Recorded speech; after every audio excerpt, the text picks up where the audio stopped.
Some places are not forgotten, they are surrendered. This is Stillwater, a perfect, beautiful scar on the edge of the coast.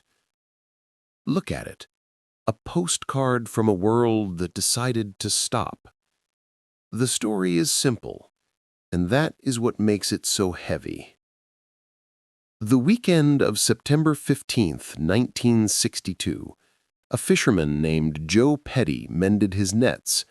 Helen Gray marked a child's piano sheet music. The bakery sold out of cinnamon rolls by 10.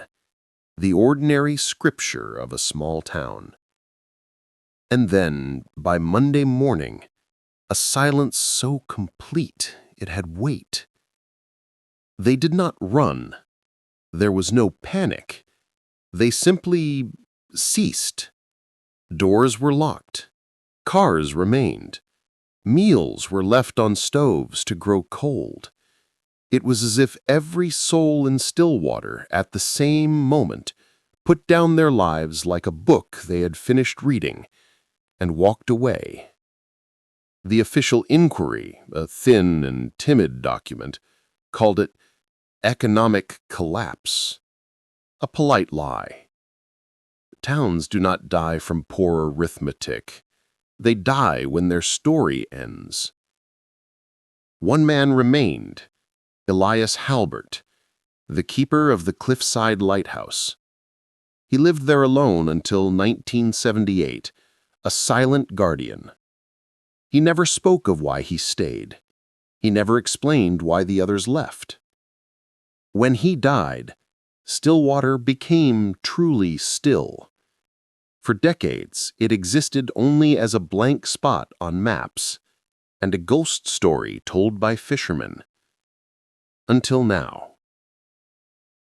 Which brings you to me. I am an archivist, a collector of echoes. When the Historical Society received funding to catalog what remained of Stillwater before the sea or the vultures took it, I raised my hand, not out of courage, but out of a recognition. I understand the language of quiet places.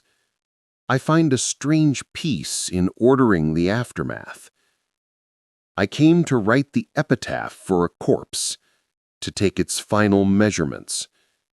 I expected tax records, ship manifests, minutes from town council meetings. I expected to document the how. It never occurred to me that I might stumble upon the why. And I absolutely never imagined that the why would be waiting, deliberately, for me, in a room that did not officially exist. The work was methodical, calm. Each day I was the only moving thing in a painting. I walked the empty streets, my footsteps the only sound. I ate lunch on the silent pier, watched by dark windows. I began to know the town's personality through its paperwork. And that is when I found the first crack in the official story. A footnote, a question mark. In a town that recorded everything, a question about its own library's foundation was a shout in a quiet room. It took days of searching, of comparing maps, of following whispers in the ledgers. I found it behind a shelf that had been a dead end for 50 years. A hatch, cold, iron, sealed by time. It was not meant to be found. But as I knelt there, the air grew still, not with fear, but with certainty. This was the source. The silence had a root. And as I looked at my tools, ready to break the seal, a question formed. One I will now offer to you.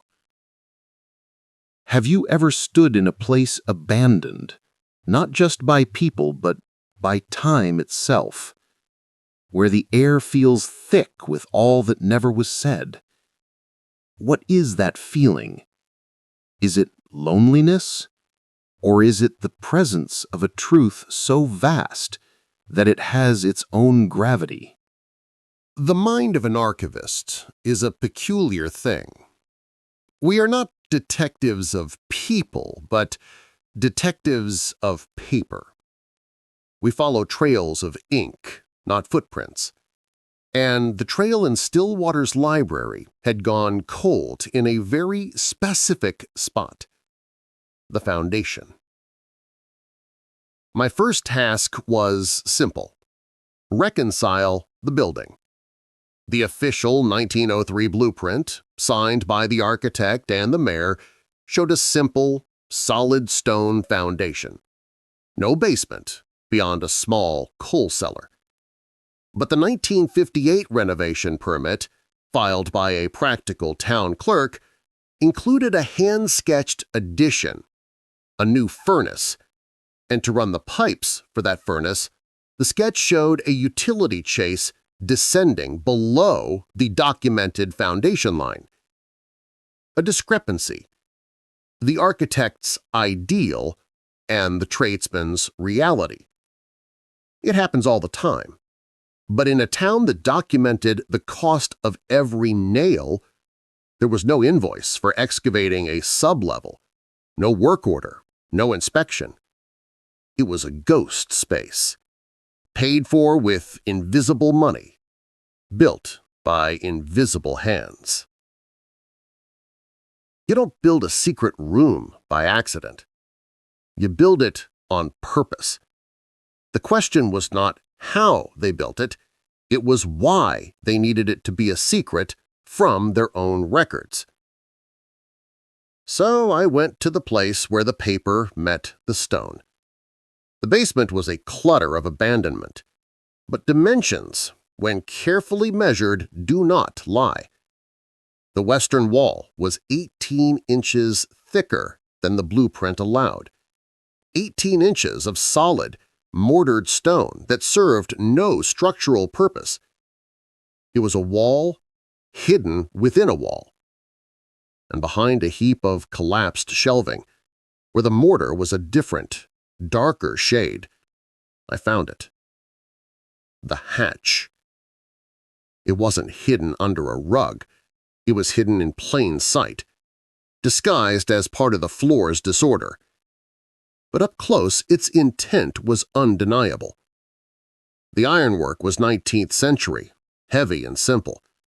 The ceiling tar was deliberate, poured to make it airtight.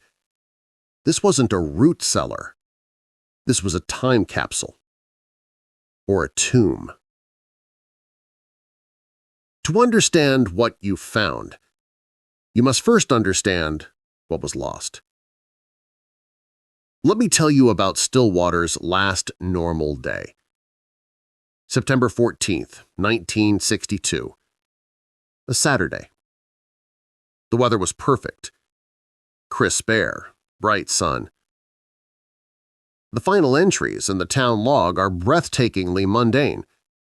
Lobster price set at 35 cents a pound. Church bingo scheduled for 7 p.m. Report of a loose shutter on the schoolhouse. No omens. No gathering storm. People lived their lives. They argued about politics over fences. They worried about their children's grades. They made love, told small lies, dreamed small dreams.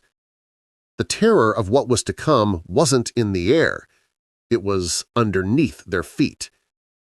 And they had no idea. The seal took hours to break, not with force but with patience. Chip, brush, chip, brush. The dust was ancient. The smell it released was of old stone and dead things. My back ached. The lamp burned low. And with each chip, a thought echoed. What am I doing? I was not just opening a door.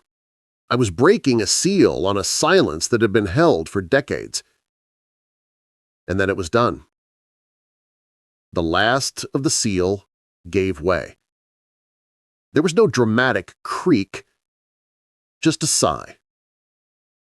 A release of pressure that had been held for 60 years. I leaned close, and from that dark hairline gap, a breath of air escaped. It was cold. Not the damp cold of the basement, but a deep, dry, preserved cold. And it carried a smell. It's the smell that stays with me. It wasn't decay. It wasn't mold. It was old leather. The scent of a treasured bookbinding, of a worn saddle in a quiet stable. And underneath that, something else. Not a smell you taste, but a smell you feel. A profound, aching sadness. The smell of decisions made in quiet rooms. The smell of regret. In that moment, I wasn't in a basement anymore. I was at the threshold. The clean, scholarly mystery of what happened was gone. It was replaced by something heavier, more intimate. This was a personal silence. Someone had gone to extraordinary lengths to hide this room, and then to hide the fact they had hidden it. They had breathed this air, felt this cold, and as I fitted my fingers into the iron ring, I knew I was not just opening a door to the past. I was accepting an invitation, left in the dark, with my name on it. There is a moment between knowing and seeing, between the mystery and the truth. I stood in that threshold, the dry, cold air rising around me like a breath held for 60 years. My lamp felt small. The darkness below felt absolute. This was no storage room. This was a descent. The steps were worn smooth in the center, each one a concave bowl from use. Many feet had come this way. My own boots echoed in a space that had known only silence for decades. 12 steps down. The temperature dropped with each one. By the bottom, my breath fogged in the lamplight. And then the room opened up. It was a room built for one purpose, to hold that. They called it the Stillwater Testament. The name was tooled into the leather on the spine. It wasn't hidden. It was presented, like a relic on an altar. The sheer, arrogant permanence of it was breathtaking. This was not a record meant to be lost. It was meant to be found. But by whom? It was waiting. The clasp was not locked. It lifted with a soft, metallic sigh. The cover was heavy, stiff. It opened not with a crackle, but with a deep, groaning protest of stiff leather and old glue. The first page was blank, pristine parchment. The second page held a single entry, and with it the world of Stillwater shifted from a ghost story into a tragedy. It wasn't a ledger. It wasn't a history. It was a confession. But not one given to a priest. This was a record of the interior world, the hidden self. It knew not just the act, but the consequence. How the theft shaped a lifetime of compensatory kindness. It knew the private love that survived a marriage. This was empathy of a terrifying depth. I turned the page. Page after page. Every soul. The baker, Arthur Finch, who wrote exquisite, bitter poetry every dawn and burned it in his oven, fearing ridicule. Mayor Cartwright, who anonymously paid the medical bills of half the town, deriving not pride, but a quiet, melancholy satisfaction from his secret power. The teenage sweethearts, torn apart by a parental lie, who spent their entire lives in the same small town, politely avoiding each other's gaze at the post office. The Testament didn't judge them. It understood them. It saw the hidden architecture of their hearts, the load-bearing secrets, the cracks of regret, the hidden rooms of love. And then I understood its true purpose. This was no mere record. It was a mirror that showed not your face, but your soul. It reflected the truth. They could never speak to each other.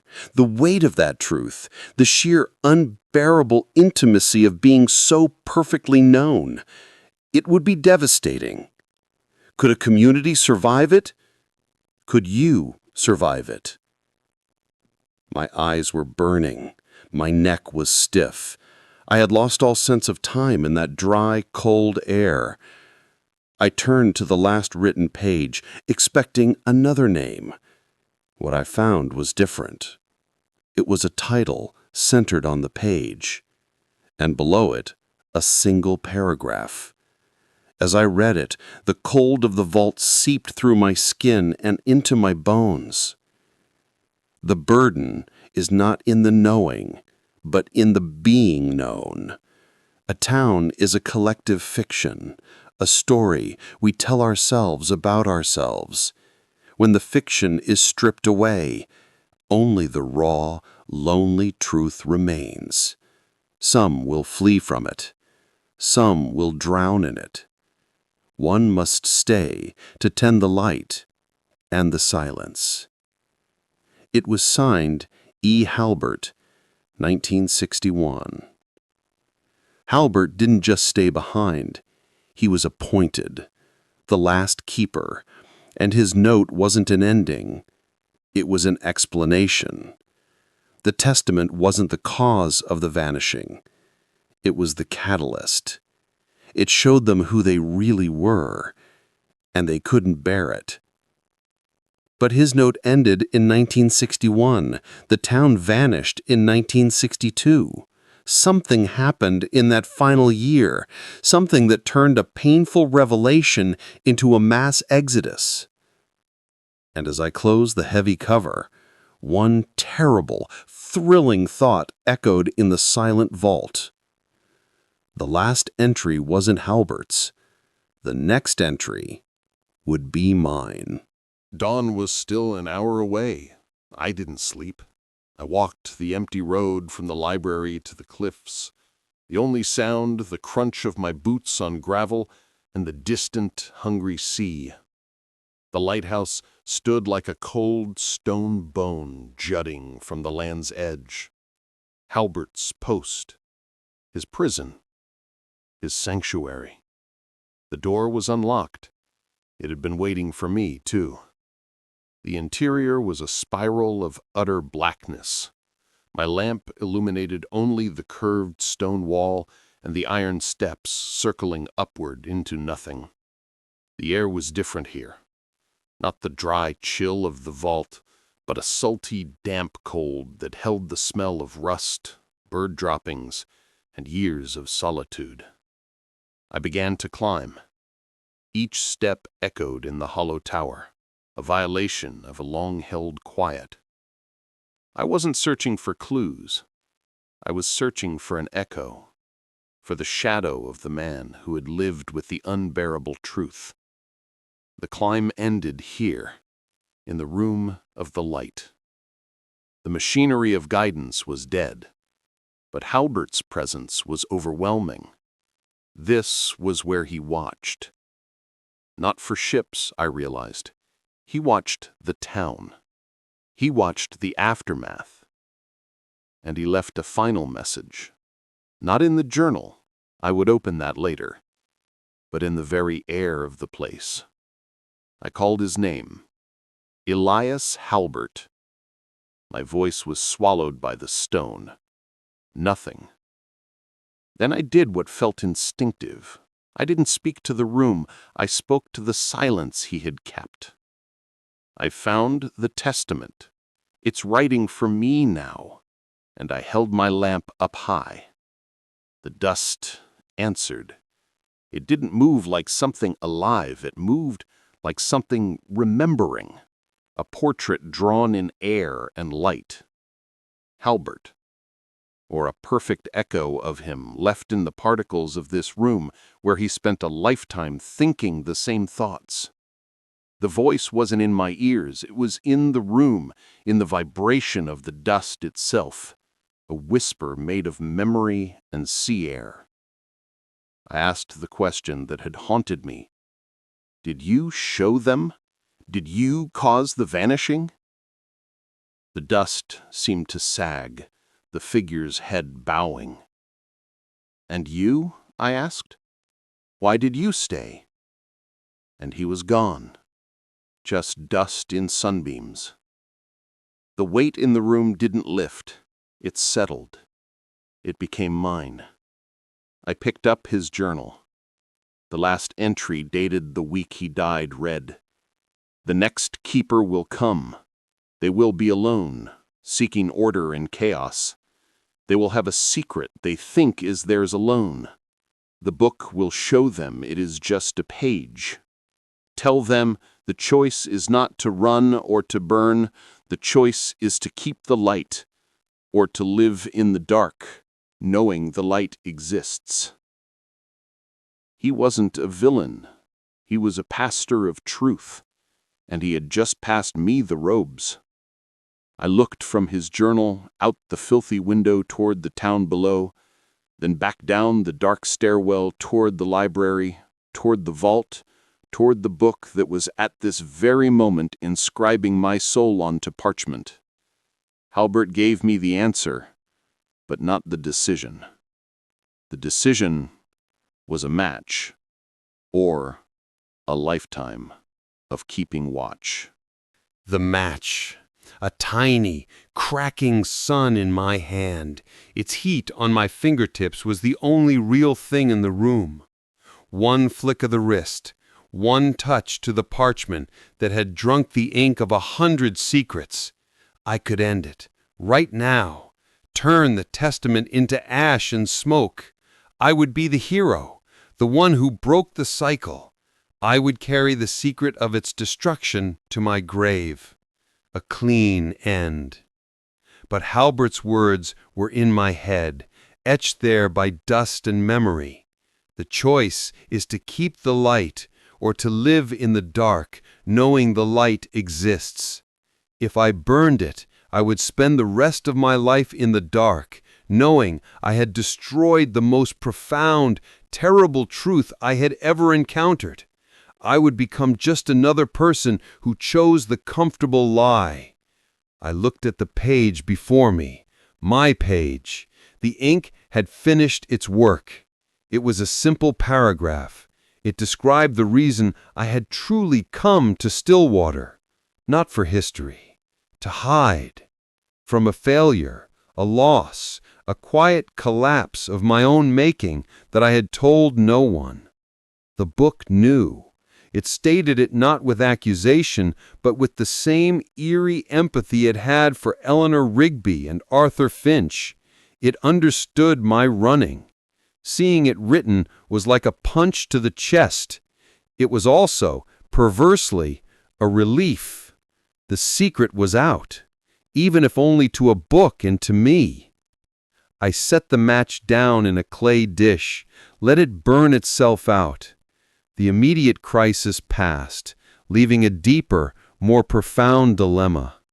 I picked up Halbert's journal. This was his real confession. Page after page, not of townsfolk's secrets, but of the keeper's anguish. The crushing loneliness of being the only one who knew everything. The terrible temptation to use the knowledge. The even more terrible duty to simply preserve it. He wrote of watching the town empty, person by person, and feeling responsible for handing them the key to their own prison cells. He also wrote of a change, a shift in the last 5 years of his life. The loneliness didn't leave, but its character changed. It became a companionship with the truth itself. He was no longer just a keeper of a book, but a keeper of a state of being, the state of being known. He found a strange peace there in the eye of the hurricane. He wrote, "I am the silence after the scream. It is not empty. It is full of understanding." I made my choice, not in a fiery moment, but in the gray calm of the morning after. I would not burn it. I would not run. Halbert's cross was now mine, but I would not carry it as he did, in isolated martyrdom. The world had changed. I was not a lighthouse keeper from 1962. I was an archivist from today. My duty wasn't just to keep the truth, it was to contextualize it, to understand it. The Testament wasn't a curse, it was a diagnosis, a perfect, unflinching diagnosis of the human heart. To destroy it would be like a doctor burning the only accurate medical text ever written because the diseases it described were tragic. It is not a book of judgment. It is a book of witness, and someone must bear witness to the witness. I returned the Testament to its pedestal, but I did not seal the vault. I left it open. I brought down a new kind of light, battery-powered, bright, and proper archival materials. I began my new work, not as the discoverer, but as the successor. My first entry in the new log was not a secret, it was a declaration. The role of the keeper is no longer to guard the truth from people. It is to guard the truth for people, to study it, to learn from its brutal, beautiful clarity, to understand what Stillwater really was, not a town that vanished, but a town that was seen, and in being seen, could not remain. There is a moment when a question dies and an answer takes its first breath. The match flame did not tremble. My hand did not shake. The heat was a pinpoint of pure decision. Before me, the book had finished its work. It knew my secret, the quiet failure, the retreat into history to avoid my own present. Seeing it written did not shame me. It named me, and in the naming, it released me. The philosophical dilemma is an old one: truth or peace. For decades, maybe for my whole life, I had believed they were enemies, that to have one, you must sacrifice the other. We hide truths to keep the peace, in our families, our towns, our own hearts. Stillwater was the ultimate testament to that belief. They were given the truth, and peace became impossible. So they left. But Halbert, in his dusty, light-born wisdom, showed me the third option. Not truth or peace, truth as peace. I did not burn the truth. I chose to illuminate it. I closed the cover. The book's work was complete. My page was written. The secret was no longer a hidden weight inside me. It was a fact on a page, a piece of data in the universe. And a fact cannot haunt you. It can only inform you. My failure was not a ghost. It was a chapter. And a chapter is just a place you've been. I am not Halbert. I will not be a silent keeper in a dead tower. I am an archivist, so I will archive. My duty is not to hide this, but to contextualize it, to use this perfect, terrifying mirror, not to break people, but to help anyone brave enough to understand the universal language of the hidden heart. The loneliness, the fear, the hidden love, they are not flaws. They are the condition.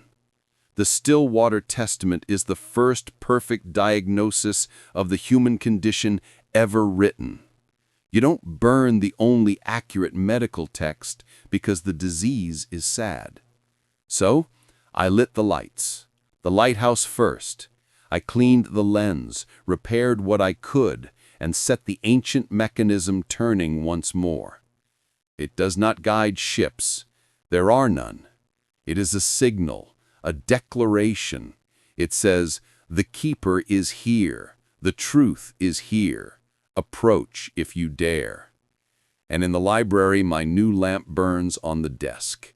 I have begun the real work, not just keeping, but studying, building a New Testament around the Old one, a testament of understanding, not just revelation. Stillwater did not vanish. It transformed. It became a parable, a warning, and a promise. The promise is this: you are known, more deeply than you can imagine. Your secret shame, your quiet kindness, your unspoken grief, they are not invisible. They are part of the pattern. And there is a strange, immense freedom in that. You can stop carrying the weight of being unknown. The truth is not a monster under the bed. It is the bed. It is the ground on which you stand. So here the story rests, not ends. A keeper's work never ends. I am here. The light is on. The book is waiting. It is not waiting for a victim or for a town to collapse. It is waiting for the next brave, lonely, curious soul who has run out of places to hide from themselves. It is waiting to show them that they are not alone in their interior wilderness, that every heart has the same hidden rooms. And so I leave you with the same quiet question the town left me with, the same one the book asks without words. You have a hidden page. Everyone does. It's the story you don't tell, the fear you don't name, the love you don't speak. You can spend your life running from it, building walls against it. Or you can do what I finally did. You can turn in your own quiet moment and acknowledge it. Give it its name. See it as a chapter, not a curse. In that moment, you become your own keeper, and you'll find, as I did, that the light you switch on to see it by is not a searchlight of judgment. It's a lamp of peace. Maybe your page is already written. Maybe in the great quiet archive of the world, it already is. The light is on. The book is waiting. The only question left is when you'll choose to read it.